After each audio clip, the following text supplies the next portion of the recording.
Frederick Bishop? Oh, God. Hey, are you Frederick Bishop? Nope. He's dead, sorry. But isn't this your picture? I suppose so. Jack Foster. I'm your new charge. No, you're not. You have to take this kid off me. Of course not. He came all this way just to see you. Frederick Bishop, the pride of Australia.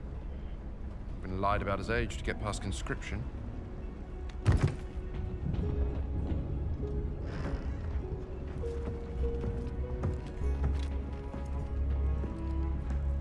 You know Morse code? Yes. Follow me!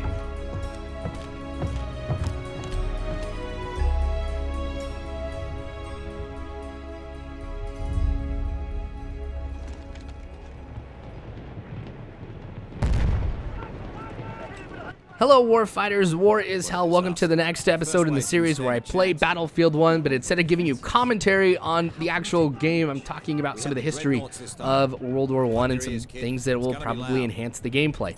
So since this is the first part of the Australian and New Zealand portion of this, I wanted to actually go ahead and read up on a whole bunch of Australian and New Zealand war heroes, and there was a lot. I read about every single Victoria Cross winner from both countries throughout the entire war. I just thought it was respectful to read every single one and make sure I got some really cool stories, but also some people who didn't end up winning the Victoria Cross. There's some pretty cool people to talk about. So without further ado, let's get to it. The first person that I wanted to be able to talk about is Leonard Keysore. Now, he ended up winning the Victoria Cross during the Gallipoli campaign, which is what this part of Battlefield 1 is featuring. And so early August 6, 1915, his battalion is being ordered to take part in a diversionary attack at Lone Pine. And with what they were doing, it was some very close range fighting, and they were there for like 3 days as the Turks just tried to continually regain the position that they ended up taking. They were using like bayonets, improvised grenades, stuff like that. Over the course of 50 hours on August 7th and August 8th, Leonard Keysore would go and pick up Turkish grenades that ended up being thrown in their position and would chuck them out of the trench. 50 hours this guy was just chucking grenades right and left. So he ended up getting wounded and then kind of was told to go see a doctor, get patched up, but he declined to do that and continued to stay on the line and even ended up volunteering to throw back Turkish grenades with another company. So because of his willingness to do this and the fact that he did it for 50 hours, this guy ended up winning the Victoria Cross for it. Can't imagine trying to chuck back grenades for 50 hours and surviving. The next dude that I want to talk about is a man named Jorgen Jensen, and this guy kind of exemplifies what I perceive as Anzac fighters, like just absolutely hardcore. Like, get this, okay. So Jorgen Jensen wasn't born in Australia. He ended up moving there later on in his life and ended up fighting for the Australians. But what it said is on April 2nd, 1917, he took charge of 5 men and attacked a barricade where there was about 40 to 50 Germans and a machine gun. So one of his men shot down the gunner of the German machine gun. And then Jensen rushed the whole post single-handedly and threw a grenade in there.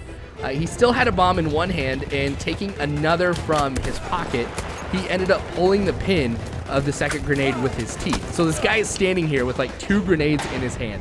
Then he ended up threatening the German with the 2 grenades that he had, and he told them that they better surrender and that they were surrounded by Australians. The enemy dropped their rifles and surrendered. So he ended up sending the German, one of the Germans that were among those that were surrendering, to go tell another German party what was going on and to tell them to surrender, and they did too. So this guy's just standing here with 2 grenades and ended up getting about 40 to 50 Germans to surrender. And so when his guys saw all these Germans coming from behind the barricade, they actually opened fire on the Germans, and then Jorgen Jensen just gets out in front of them, knowing full well he could be shot by his own guys, and got them to stop firing at the Germans and brought the prisoners back over to his side.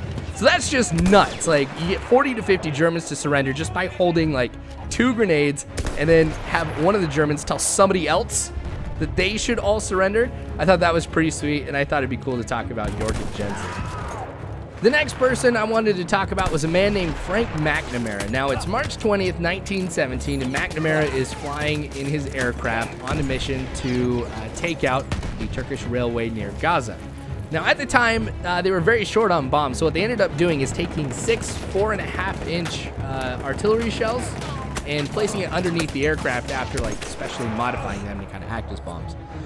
So he was able to successfully drop 3 of them on the target, and then the 4th artillery shell underneath his aircraft went off, and of course he was wounded pretty badly with a lot of shrapnel in his leg. So he's returning to base. He looks down on the ground, and he sees another pilot by the name of Rutherford, who is on the ground with a downed plane. Now, at the time, if the Turkish ended up finding a downed pilot, they didn't take them prisoner. They just straight up killed him. And Mcnamara sees some Turkish cavalry heading towards Rutherford's position. So Mcnamara, despite being wounded and despite the rough terrain, is able to land his aircraft to try and pick up Rutherford. But there is no second cockpit in Mcnamara's plane, so Rutherford tries to hold on to the wing as Mcnamara takes off, but the balance is just, of course, way off with all the weight on one side, and Mcnamara ends up crashing. So now they're both on the ground without a working plane. So Mcnamara pulls out his pistol, his revolver actually, and starts firing on the Turkish, while Rutherford goes to repair the engine on his plane. All the while, there's some friendly pilots up above that are strafing the Turkish cavalry until they're able to get the aircraft fixed. Now, Rutherford's aircraft had 2 seats in it, so Rutherford got in the pilot seat, Mcnamara got in the observer seat. They were able to successfully take off and make it back to base. Mcnamara ended up going unconscious due to the loss of blood, but he ended up being just fine in the end.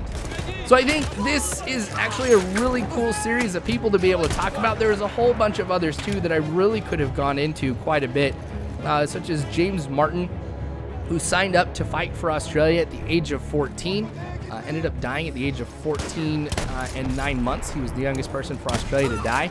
But I think that that really goes to show just how much people were willing to do to be able to fight for their country, lying about the age.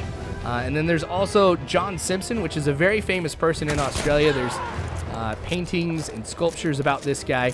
In Gallipoli, he was a stretcher bearer, and he was kind of known for having a donkey with him, and that's how he would take men off the line. He would whistle and sing and stuff like that just to kind of keep the spirits light, but he ended up getting shot in the back and killed. But again, a lot of really cool people from Australia who did some amazing things, so this was really cool to be able to study. And of course, we're going to be talking about the Anzacs for the next few videos too, so I'm going to leave it right here since this is the end of the mission.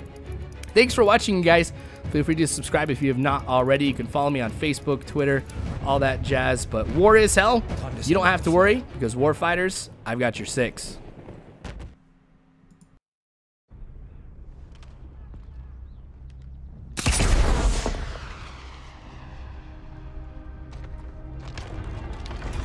Fucking kidding me. Come with me. Here. Look at that, huh? Kid, you lied your way into hell on earth.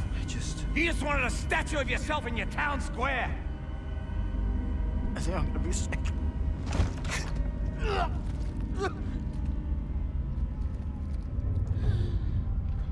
Come on, kid, get up. Come on. Come on. I'm gonna die. No, you're not. You're Australian. We're impossible to kill. Yeah. I guess so. Unless... Not a Kiwi, are you? No. Now. First things first. Yeah, come on, stand up. Follow me. I'm in here. Your arm out. Butt into your shoulder. That's it. Cheek against the butt. All right, that's it. Point it where you want to shoot. That's it. Okay. Get your feet apart a little bit.